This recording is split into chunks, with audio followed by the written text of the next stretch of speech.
Hello friends, कैसे हैं आप सभी लोग। आशा करता हूं आप सभी अच्छे होंगे।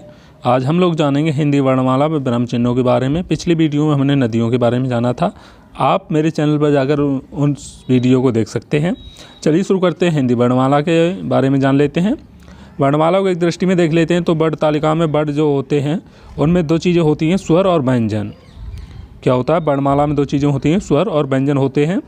स्वरों की संख्या 11 होती है, व्यंजनों की संख्या 41 होती है। ऐसे कुल मिलाकर वर्णों की संख्या 52 हो जाती है। अगर यहाँ पर हम बात करें हर्ष स्वर कौन कौन से होते हैं, हर्ष स्वरों को हम देख लेते हैं। हर्ष स्वर 4 होते हैं। कौन कौन से होते हैं यहाँ पर देखिए, यहाँ पर ये दिए हुए हैं आ, ई और ऊ और री जो होता है, ये 4 हर्ष स्वर होते हैं। हर्ष स्वर का मतलब होता है जिन्हें बोलने में कम समय लगता है या जो छोटे होते हैं। यहाँ पर छोटा, छोटी ई, छोटा ऊ और री यहाँ पर हर्ष स्वर में आते हैं। अगर बात करें यहाँ पर दीर्घ स्वर कितने होते हैं, दीर्घ स्वर 7 होते हैं। कौन कौन से होते हैं, आ, ई, ऊ, ऐ, ओ, औ, ये दीर्घ स्वर होते हैं। जिन्हें बोलने में ज़्यादा समय लगता है, हर्ष स्वर से ज़्यादा समय लगता है, उन्हें दीर्घ स्वर कहते हैं। यहाँ पे जो बड़े अक्षर होते हैं उन्हें हर्ष दीर्घ स्वर बोला जाता है। यहाँ पे देखिए बड़ा है, बड़ी ई है, बड़ा ऊ है और ए, ऐ, ओ, औ ये दीर्घ स्वर में आते हैं। अगर यहाँ पर बात करें हम स्पर्श स्वर, स्पर्श व्यंजनों की, स्वर तो 2 प्रकार के होते हैं, हर्ष स्वर और दीर्घ स्वर। इनके अलावा एक स्वर और होते हैं प्लुप्त स्वर, जिन्हें बोलने में इनसे भी दीर्घ से भी ज़्यादा समय लगता है। जैसे ओम बोला तो यहाँ पर ये प्लुप्त स्वर होते हैं। इसके बारे में आगे वीडियो में आपको विस्तार से बताऊंगा। व्यंजन का प्रकार देख लेते हैं। व्यंजन यहाँ पर 5 प्रकार के होते हैं, स्पर्शी व्यंजन, अंतस्थ व्यंजन, ऊष्म व्यंजन, आगत व्यंजन और संयुक्त व्यंजन। यहाँ पे देख लेते हैं तो का वर्ग से, जो का वर्ग होता है, का वर्ग, का, खा, गा, ये जो वर्ग होता है, इससे पा वर्ग तक तथा जो अणा और ढणा होते हैं, ये मिलाकर 27 स्पर्श व्यंजन होते हैं। ये आपको याद रखना है, क्वेश्चन एग्जाम में कई बार पूछा जा चुका है कि स्पर्श व्यंजन में कौन कौन से वर्ग आते हैं। तो का वर्ग से पा वर्ग तक औड़ा और ढाणा ये वर्ग में आते हैं स्पर्श व्यंजन में। तो कुल मिलाकर 27 स्पर्श व्यंजन होते हैं। अगर बात करें अंतस्थ व्यंजन कौन से होते हैं, अंतस्थ व्यंजन यहाँ पर 4 होते हैं। या, रा, ला, बा, या, रा, ला, बा आपको याद रखना है, अंतस्थ व्यंजन होते हैं। अगर बात करें ऊष्म व्यंजन कौन कौन से होते हैं, जो सा वर्ण के, जो सा जितने भी प्रकार के सा होते हैं ये सब उस व्यंजन में आते हैं। उस व्यंजनों की संख्या भी 4 है। अगर बात करें आगत व्यंजन कौन से होते हैं, आगत व्यंजन 2 होते हैं, जा और फा। ये अरबी भाषा के शब्द हैं। इनमें नीचे जो बिंदी लगी होती है, नुक्ता टाइप में लगा होता है बिंदी, ये अरबी फारसी में लगता है, इसलिए आगत स्वर कहते हैं, क्योंकि आगत व्यंजन कहते हैं क्योंकि दूसरी भाषा से ये आए हुए हैं, लेकिन इनकी काउंटिंग भी की जाती है। अगर बात करें संयुक्त व्यंजन कौन कौन से होते हैं, संयुक्त व्यंजनों की संख्या 4 होती है।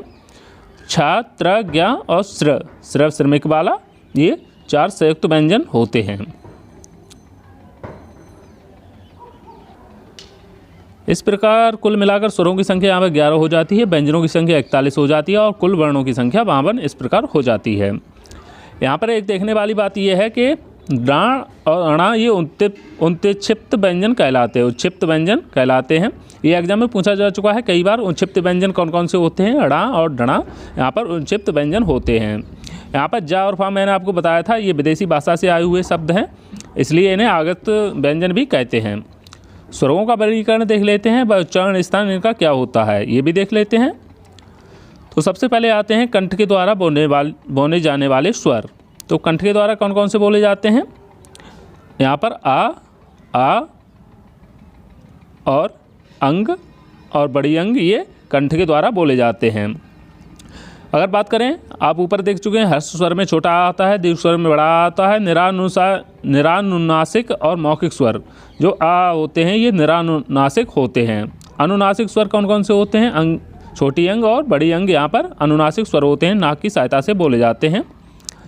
अगर बात करें तालव्य स्वर कौन कौन से होते हैं, तालु अर्थात मुंह के जो भीतर की छत का पिछला भाग होता है उस पर बोलते समय जीभ हमारी लगती है, इसलिए इन्हें तालव्य या तालु स्वर कहते हैं, तालव्य स्वर कहते हैं। तो तालव्य यहाँ पर देखिए, छोटी ई को आप बोलेंगे या बड़ी ई को बोलेंगे तो आपकी जीभ ऊपरी छत, जो मुंह के भीतर छत का पिछला भाग होता है वहाँ पर आपकी जीभ लग रही होगी।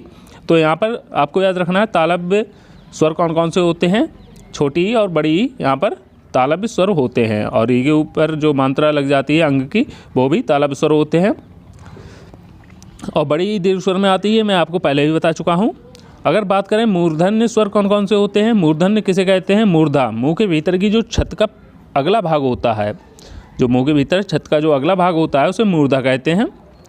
तो मूर्धा के द्वारा री ऋषि बोला जाता है, इसे मूर्धन्य स्वर कहते हैं। मूर्धन्य स्वर किसे कहते हैं, री ऋषि को कहते हैं।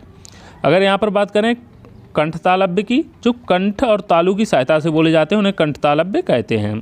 तो यहाँ पर छोटी ए और बड़ी ए यहाँ पर कंठ तालव्य स्वर हैं। आप ऐसे भी देख सकते हैं, छोटी ए को बोलने पे ए